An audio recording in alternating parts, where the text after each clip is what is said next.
Para a gente falar sobre o diagnóstico de autismo, devemos falar como qualquer outra condição dentro da psiquiatria. Se a gente pegar o livro de psiquiatria, a gente vai ver os comportamentos que estão associados no critério diagnóstico, tanto na depressão, no déficit de atenção, no transtorno bipolar, a esquizofrenia, o transtorno de personalidade, border, qualquer outra circunstância. Se está presente, a gente vê que a pessoa está no espectro e deve avaliar e amadurecer esse diagnóstico. Então vamos falar um pouquinho aqui dos critérios diagnósticos do espectro autista. Ele geralmente se divide em blocos. O bloco A é o bloco da dificuldade social, que se divide em 3 partes por si. O critério A1 é a dificuldade de começar uma conversa e manter essa conversa num ambiente social agradável, no contexto social. Isso é difícil para a pessoa no espectro autista. Já o critério A2 é a dificuldade de interpretação de comunicação não verbal. A questão de entender metáfora, hipérbole, linguagem figurada, isso é muito difícil para essas pessoas no espectro autista. O critério A3 é muito comum a pessoa ter uma dificuldade em manter uma conversa e dar continuidade nessa conversa na interação social. Muitas vezes a dificuldade do espectro autista, a pessoa, ela até consegue interagir um pouquinho, a mulher, o sexo feminino disfarça um pouquinho mais porque é mais interativa, a questão do disfarce social é mais sutil. Já o bloco B refere-se a comportamento repetitivo e interesse restrito, que se divide por suas funções. Porém, esse bloco B não tem que estar presente 100%. Só 2 desses 4 já justifica estar com critério diagnóstico associado aí no espectro autista. Vamos falar um pouquinho cada um aí. O bloco B, critério 1, se refere ao comportamento repetitivo, ou seja, aquela mesmice, aquele comportamento que é muito comum do espectro autista, rotinário, repetitivo, e a gente percebe na criança e tanto na fase adulta, no adulto também.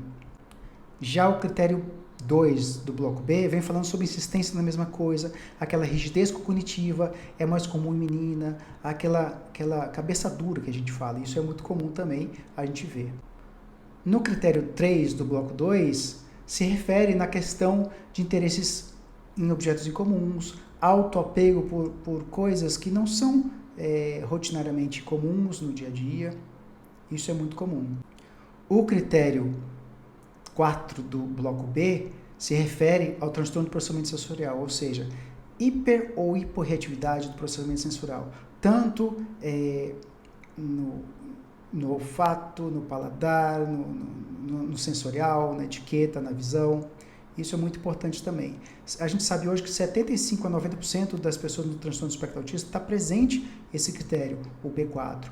Não é que seja diagnóstico, mas é muito comum estar presente. E desses que estão presentes, metade permanece na fase adulta. Saindo do critério B, indo para o critério C, a gente vê que essas pessoas têm que ter essas características, esse comportamento desde a infância, senão a gente não pode dizer que essa pessoa está no espectro autista.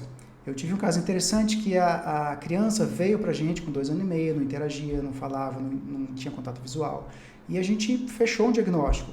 Só que com o tempo a gente viu que ela tinha sido abusada, as terapeutas chegaram a me informar isso, e ao final de 2 anos a gente viu que ela não estava dentro do espectro autista, porque ela desenvolveu muito bem, e foi um estresse pós-traumático que simulou todo esse comportamento, para vocês verem como é complexo o diagnóstico. Então o critério C se refere nesse contexto, tem que estar presente desde a infância. Se ela nasceu dentro do espectro autista, ela tem isso desde a infância, não é porque ela desenvolveu. Já o critério D, dos critérios do diagnóstico do espectro autista, a gente vê que causa um impacto significativo na vida diária, tanto na infância como na vida adulta. Se não causa impacto, também não vai fechar esse critério, não concluindo todos os critérios para o espectro autista. O critério E, que é o último critério, a gente descarta condições associadas, ou seja, não é a justificativa dessa pessoa ter um déficit intelectual, ou ter uma condição mental, ou ter um atraso do neurodesenvolvimento que vai se refletir nesses comportamentos que a gente falou anteriormente. E esses são os critérios para a gente amadurecer, investigar e concluir os diagnósticos de acordo com o CID-11, os critérios diagnósticos do DSM-5 revisado, para ter uma melhor indicação no tratamento dessa pessoa.